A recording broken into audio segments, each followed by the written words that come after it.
Здравейте, аз съм Васил Тошков, намираме се на SEO конференция 2014. С мен е Любомир от Rocket Studio, с който ще имам невероятната възможност да говоря, да задам няколко въпроса. Той е най-добрият копирайтер, който знам в България. Така си.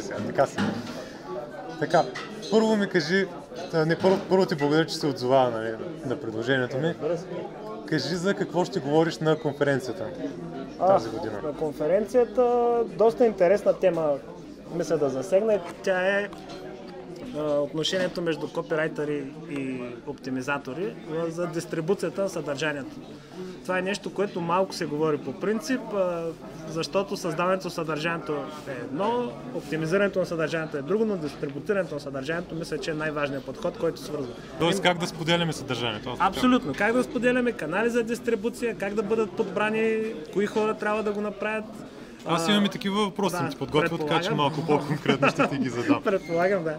Добре, първо обаче, ти си човекът, който ме накара да си пренапиша всички текстове в сайтовете, така че даже мога да ти кажа и как го правя. В смисъл, от всичките ти презентации съм си направил един списък с неща, които трябва да си гледат и просто си ги следя. Сега не съм си го разпечатал това нещо, но ако искаш, кажи с няколко думи, тъй като мисля, че това е най-важното. Как се пише за текст за начална страница, за about страница, за тези най-важните страници в нашия сайт? Ами, да, това наистина е хубаво нещо, е полезно, защото страницата About 99% от бизнесите използват да говорят за себе си. Включително тези бисери за младата фирма с дългогодишен опит и всяки други такива шашумиги. С млади млади кадри нахъсани, които имат 100 години опит. Завършили току-що университета, имат вече 20 реализирани кампании. Страницата About е перфектна страница да се говори за самия продукт, за услугата, за това, което ще се случва в сайта. Страницата About е визитката, онлайн визитката на бизнеса. Винаги, когато трябва да създавам страници About за нашите клиенти, се стремя да не се говори с ние, какви сме, а какъв е продукта. Над 85% от потребителите, поне по последни изследвания, влизат в страницата About на второ или трето място, след като са попаднали в сайта. Тоест, първо се гледа продукта, после се гледа контакта, как може да се поръча продукта и чак накрая, евентуално, се влиза в страницата About. Така че, важна е, но... Тоест, там пишем за продуктът отново, както и на началната страница, предполагам, на сайта. Да, абсолютно. Това, но все пак хората си мислят много погрешно, може би, някои от клиентите, че когато влиза някой в сайта, първо влиза в страницата за нас, което не е вярно. И възоснова на това трябва може би аз даже като гледам статистики в услуги, проекти и такива неща, да, винаги се влиза там, защото... Искат да видят какво правят, какво са правили, какво предлагат. Де-факто, и след това вече търсят доверие в тази компания. Поне аз така казах. Така, може би процентът е по-голям, виж сега като се замисля си прав, абсолютно процентът е може би по-голям при услугите. Защото там по-скоро трябва услугата да внуши доверие, докато качеството на продукта си говори само за себе си. Там няма нужда, нали, да се казва кой Добре, контактната страница на нея трябва ли да има текст? Това въпрос. Разбира се, че трябва да има текст и то трябва да има текст, който да е ориентиран точно с една или две ключови думи.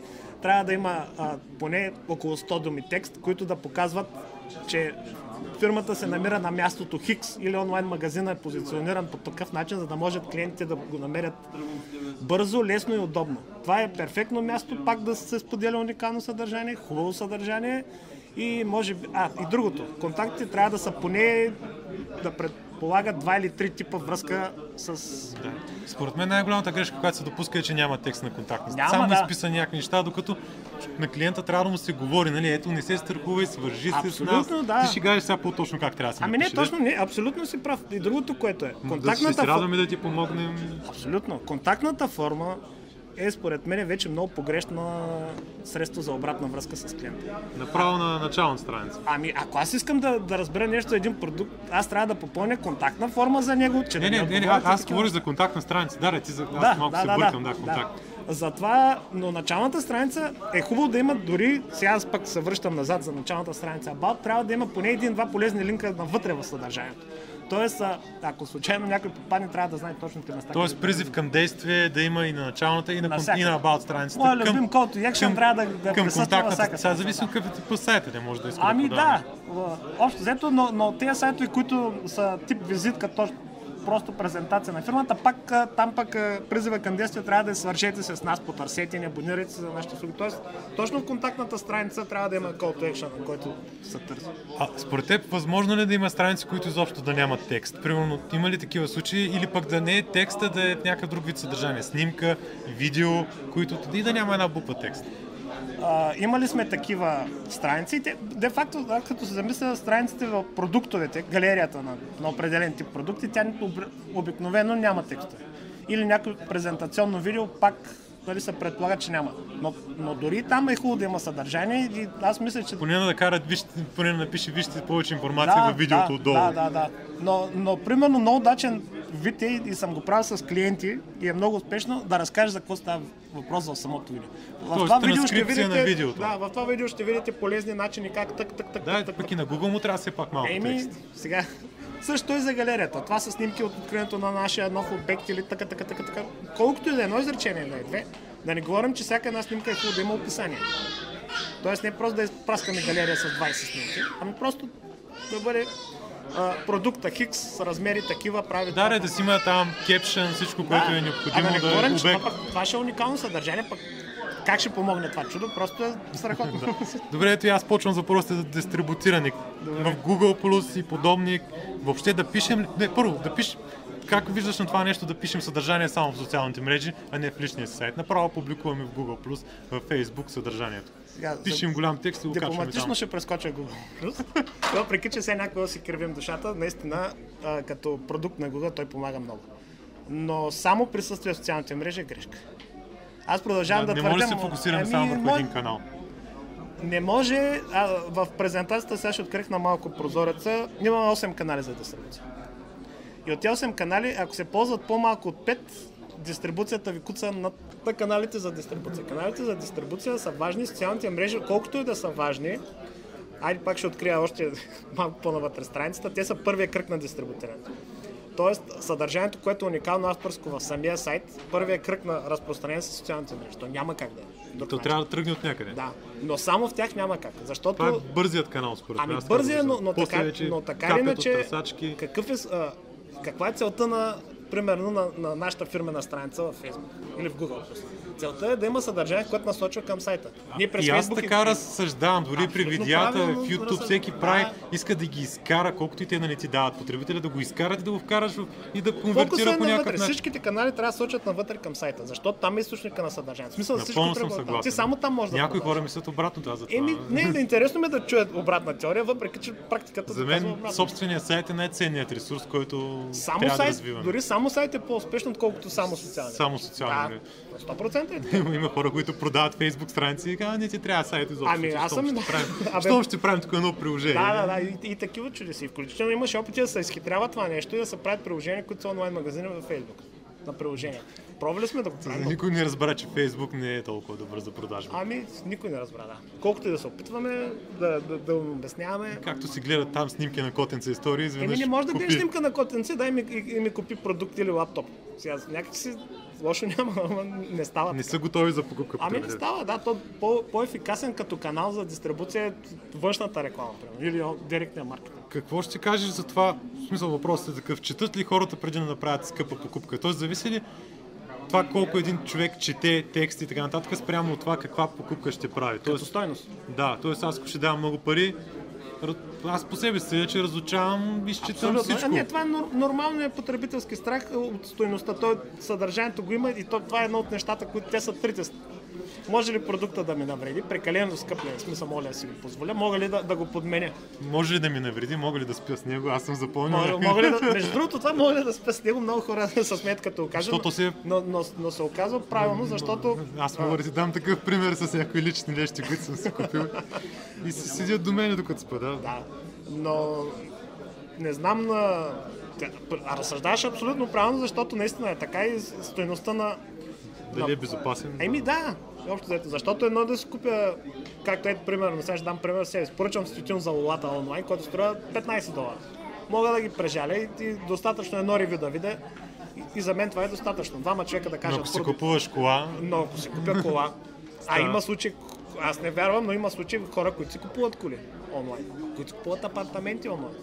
Да, Аз съм имал клиент, който си купи апартамент онлайн, без да го е виждал. Просто си плати на това си е главата, кой беше котката в чувала и... знам, че ти си фен на призивите към действие. Всяка страница ли трябва да има призив към действие? Всяка страница, да. Всяка. Абсолютно може да е старомодна, но според мен абсолютно всяка страница трябва да има. Да водим потребителят през цялото време какво да прави, да му казвам, защото те не обичат много да мислят. Ами те не обичат, да. Но потребителят е мързелив, ние не може да, ако му подсказваме какво да прави, той не е длъжен да се подсеща какво трябва да направи. Голямата грешка е, че ние под призив към действие имаме само купи. Голям процент хората мислят, че купуването е достатъчно. А всъщност оказва се, че според статистиката call to action, който е купи или поръча, е най-много, мисля, че беше между 25 и 30%. Малка ефективност, да. Не, малко се ползва като цяло. И реално ние трябва да помислим кой призив към действие е най-подходящ за нашия. Дали абонирането, дали RSS-а. Тоест имаш преди да има няколко призива към действие или друг да не е основният? Поне 3 да има в целия сайт. Примерно, ако сме на заглавна страница призива към действие, виж как да поръчаш. Тоест тук нямаш копи. Да, т.е. не всички да сочат към едно място, а да се разкарваш, т.е. да го прекараш през определен сценарий. Абсолютно, да. Не първо се запознае с предимства и такива неща. Трябва да му провокираш желанието за покупка. Защото никой няма изведнъж да се юрне да купува, ако не е провокиран. Трябва да се дразнат. Малко извън темата, знам, че заглавието е най-важното нещо в един текст и за хората, и за търсачките. Абсолютно. Как да напишем заглавие, което да удовлетворява и двете страни, и хората, и търсачките? И за кого да мислим по-напред? Аз съм... Този въпрос ми е абсолютно любим, защото аз съм за хората. И това ми е голямото търкане с оптимизаторите, защото като седна да пиша, аз не съм контент райтер, т.е. не мисля ще да съм, въпреки че се налага. Трябва да се мисли за хората. Тоест, веднага, за да има някакъв баланс между търсачките и хората, трябва да има поне в заглавието една от ключовите думи. Да, то ти трябва да подчертаеш, че ключова дума е нещо различно от... Да, и то ключовата дума... Климатици София. Да, точно така. Другото, което може да се използва абсолютните провокации във всеки един литературен текст, т.е. задаване на въпрос. Или статистика. 8 от 10. На вас човека ще капели ви климатика... Да, ето. Или примерно, кога за последно сте спали спокойно? Примерно, ако рекламирате матраци или дивани, или дюшеци, или... И бъзваш потребителя. Или да, де-факто заглавието наистина трябва да вкара вътре в текста.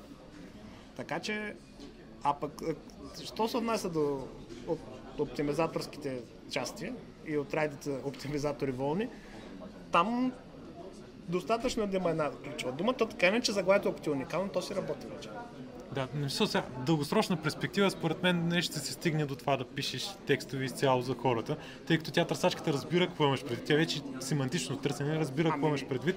Няма нужда да го набиеш в точния му формат, там дори да не спазваш род число, само да е както Google ти го подсказва. Но за сега, поне това, което аз мога да споделя като опит, което правим го малко по-машинно, така за машините, и в социалните мрежи пише готиното заглавие като описание, нали? И така потребителят вижда готиното заглавие, след това направо влиза и продължава да чете. Не знам какво ще ми кажа за това нещо, но това си е мое... Абсолютно си прав, съвсем елементарно. Всяко едно уникално съдържание помага за търсачките. Тоест ти така ли, че като напише уникално съдържание, то търсачката някак да не погледне благосклонно, да кажем по този начин. От тук нататък ти за търсачките си свършил работата. Да. Специално за заглавието. Аз не съм на това мнение, защото според мен търсачките вече не им пука. В смисъл, търсачката гледа да има да помага на потребителя този ред. Може да няма нито, но може да има една картинка с графика, нещо, което го интересува и да пише примерно 5 и това да го интересува потребителя. Това ако му върши работа, търсачката ще го класира, дори да няма никакъв текст. Точно това е. Хубаво, търсачките ще дойдат на този съкъл, че потребителите са по-важни. Но всъщност и че съдържанието не е само текст. Сега, ти не знам, абсолютно. Има си видеа, снимки, канвас си, всякакви игри, много неща са. Аз това, че дърпам към текстовото съдържание, това правя към това тегля. Но като цяло, само текст също е пагубен. Въпреки че сме правили експерименти с един клиент, имахме един сайт само с текст, с поддомейни, и един само с картинки. Естествено, текста обра лаврите и дръпна нагоре, то беше за един експеримент. Зависи за какво е текста, много зависи от случая. Но, да. Обаче само текст трябва да има баланс, не става. А кой според теб е най-добре да пише? Значи аз ти казвам какъв проблем е при нас. Идва клиентът, някакъв голям премотишкар и аз му казвам, трябва да си напише съдържанието и как сега ще му накараш мен да пиша тук някакви текстове и в същото време после го питам, примерно, какво продаваш ти, почва да ме убеждава как продава, нали, продукта Хикс, що не си го купиш ти, знаеш колко е добър, как може да нямаш, аз искам добре, след това не можеш да седнеш да го напишеш. Нали? но него го мързи да седне си го напише. Нали? И кой е най-добре да напише текстовете? Някой професионалист, самия клиент, двамата заедно. Аз съм в случай с клиенти, сядаме, клиентът няма да ти разправям за каква ниша става въпрос. Той ми казва някакви неща и каквото ми говори, аз го записвам и накрая го сглобяваме като текст. Това е най-удачният вариант, ще кажа защо. Клиента, ако това е най-добрият вариант. Ако се развива клиента бизнеса, той най-добре си го познава в детайли. От друга страна обаче, това, че познаеш бизнеса, не значи, че можеш да говориш за него. Аз имам такъв проблем и то с клиенти, които примерно имат бизнеси на 10, 12, 15 години. Тоест вече те са успяли, минали са през трудности, марката е развита, бранда вече е разпознаваем поне в България. Да не кажем, че е извън. И той си мисли, че като го направи това нещо, може успешно да говори за него. А се оказа, че не може.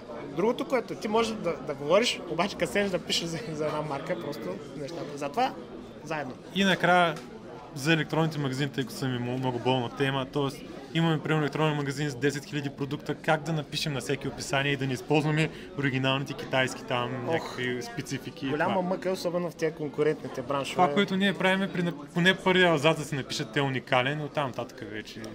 Да. Защото няма как за 10 000 текста да напишеш. Сега, по принцип, голямата грешка е като почне да се излива съдържание наведнъж. Тоест, примерно... Да, това е грешка. На Google не му харесва както от нулата е 10 000. Примерно, като имаш 10 000, никой не стартира с електронен магазин с 5000 продукта. Това е пагубно. Имали сме такива и продължаваме да имаме такива. Постепенно, експоненциално, даже така ще можеш да научиш Google да идва по-често на сайт. Нали? Тази седмица качиш 10 продукта, другата 20 и така да се увеличава бавно. Но има предвид, че постепенното качване ще ти определя и помага ти на смисъл правите топ продукти на седмицата. Ами той сайтът се обновява по-често и той Google каза, това тук постоянно има нещо ново, тук ще виси нон-стоп. Иначе аз като имам такива запитвания, такива казуси, само с фрилансъри работя. Хора, които... Да си но това е мъка голяма, защото хората като цяло трудно могат да пишат правилно. И може би за топ продуктите поне е хубаво да седнем и да си напишем ревюта, готини неща. Ревюта трябва, да. И задължително, нали, да има и потребителски мнения. Мисля, че ще стане много дълго, иначе ако нещо съм забравил да те попитам, нещо да... Някакъв нова твоя услуга, продукт, нещо, ако трябва да изрекламираме, сега не трябва, няма смисъл. Защото Димитър спомена сумати брандове, ги изрязвахме миналия път. Не, брандове няма. Моята работа като цяло по-трудно има някакво развитие, може да кажем, защото писането, правилата са... Аз предполагам, че правилата са си винаги били едни и същи. Грамотното писане е основата. Ти не може да не пишеш грамотно, няма значение дали пишеш за смотан продукт или за тотален бранд. Така че няма новости, има само бачка здраво. Добре, благодаря ти много. За нищо удоволствие беше. Това е за сега. Чао. Peace.